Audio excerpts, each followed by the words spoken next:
Olá, sejam bem-vindos. No vídeo de hoje veremos sobre as gerações de computadores. Veremos detalhes dessa fantástica evolução. Então vamos iniciar.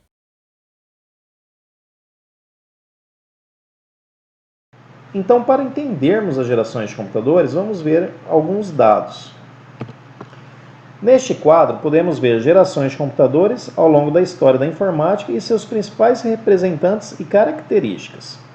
A primeira geração, nós temos o uso de válvulas, programação a cada tarefa e uso restrito. Esse uso restrito era em relação ao uso militar ou a instituições de ensino. Algo que definiu bem a primeira geração de computadores foi a tecnologia de válvulas. E esta geração vai de 1940 a 1955. Nela nós tivemos em 1943 o Mark I, em 1945 o ENIAC, em 1949 o EDVAC, em 1951 o UNIVAC I, em 1954 o IBM 650. Essas datas não são as datas referentes ao lançamento de cada uma dessas máquinas, mas sim as suas datas de conclusão. Para entendermos melhor como funcionou essa primeira geração, precisamos entender o seguinte: as válvulas foram usadas para criar os primeiros computadores eletrônicos na década de 40. Elas têm o seu funcionamento baseado no fluxo de elétrons no vácuo. As válvulas já atingiam frequências de algum megahertz. O problema é que esquentavam demais, consumiam muita eletricidade e se queimavam com facilidade. Era fácil usar válvulas em rádios, que usavam poucas, mas construir um computador que usava milhares delas era extremamente complicado e caro. A partir da década de 50, as válvulas foram rapidamente substituídas pelos transistores e mais tarde pelos circuitos integrados e microchips. Temos aqui uma imagem de como eram as válvulas na época e aqui o Mark I, que era um dos computadores dessa primeira geração. O ENIAC, que era composto por nada menos que 17.468 válvulas. Aqui uma outra imagem do ENIAC. A partir da década de 50, as válvulas foram rapidamente substituídas pelos transistores e mais tarde pelos circuitos integrados e microchips. A colaboração entre pesquisadores começou a acontecer e surgiu uma nova proposta, feita pelo matemático húngaro John von Neumann, que possibilitou também armazenar o programa em memória, além dos dados, visando a facilidade e rapidez para ser programado. Essa importante proposta deu origem ao computador IAS e ficou conhecida como Arquitetura de von Neumann, válida até os dias de hoje. Essa proposta tinha 4 características básicas: codificar as instruções de uma forma possível de ser armazenada na memória do computador, usar o chamado sistema binário em vez do sistema decimal usado no ENIAC, armazenar as instruções na memória, bem como toda e qualquer informação necessária à execução da tarefa, buscar as instruções diretamente na memória ao processar o programa, em vez de fazer a leitura de um novo cartão perfurado a cada passo. Com isso, von Neumann propôs o conceito de programa armazenado, cujas vantagens seriam a versatilidade de programação e automodificação, resultando em aumento de desempenho, ou seja, rapidez. Após o ENIAC, outros importantes computadores foram desenvolvidos baseados no seu projeto, ficando cada vez mais avançados. Alguns exemplos são o EDVAC, o ORDVAC, o SEAC e o UNIVAC, usado para o processamento dos dados dos censos da população americana. Temos aqui uma imagem do EDVAC, e aqui nós podemos ver John von Neumann ao lado do EDVAC. Já o ORDVAC foi um computador construído pela Universidade de Illinois para o Laboratório de Pesquisa Balística em Aberdeen Proving Ground. Foi baseado na arquitetura da máquina IAS desenvolvida por John von Neumann.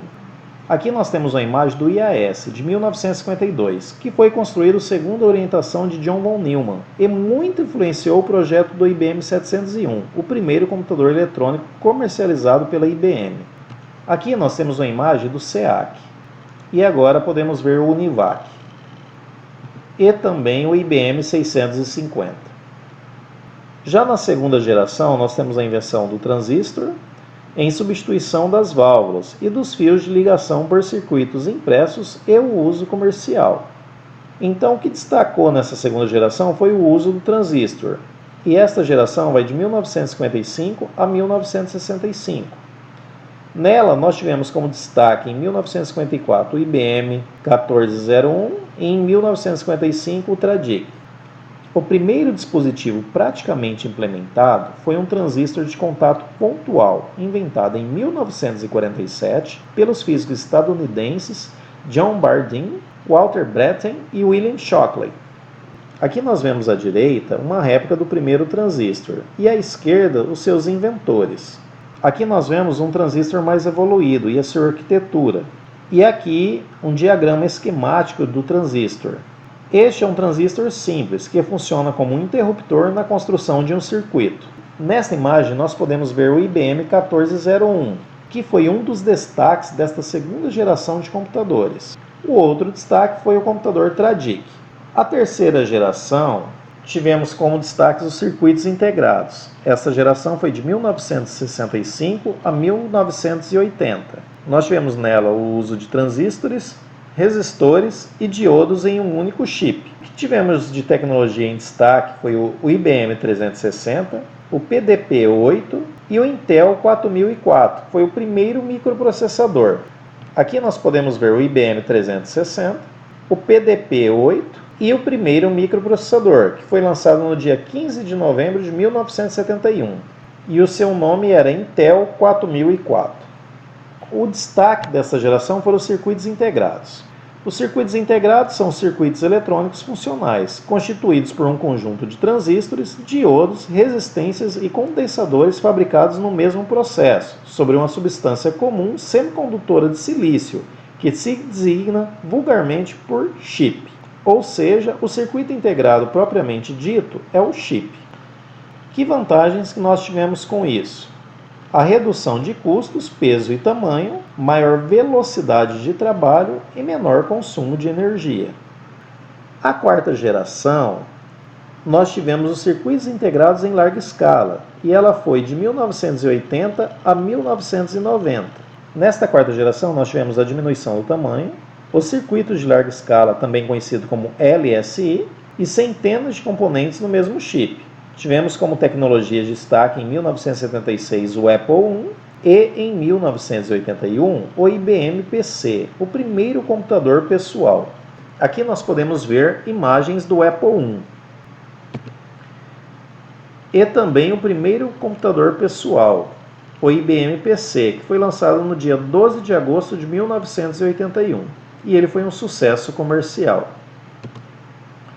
Já na quinta geração, nós tivemos os circuitos integrados em muito larga escala, e ela vai de 1990 até hoje, ou seja, até os dias atuais.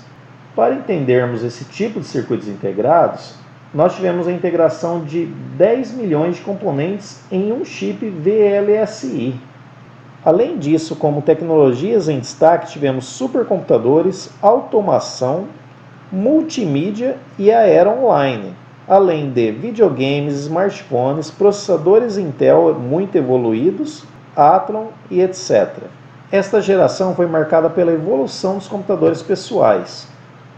Esses computadores pessoais, além de diminuir o tamanho, teve uma significativa evolução na sua capacidade de processamento. Tivemos também uma grande evolução nos supercomputadores, a era online, ou seja, uma grande evolução da internet, podendo conectar de várias formas diferentes e através de vários dispositivos diferentes. Sobre as datas e a quantidade de gerações de computadores, não há um consenso entre os pesquisadores. As informações contidas neste vídeo foram baseadas no livro Desenvolvimento de Software 1, Conceitos Básicos. Este livro está disponível na biblioteca da faculdade.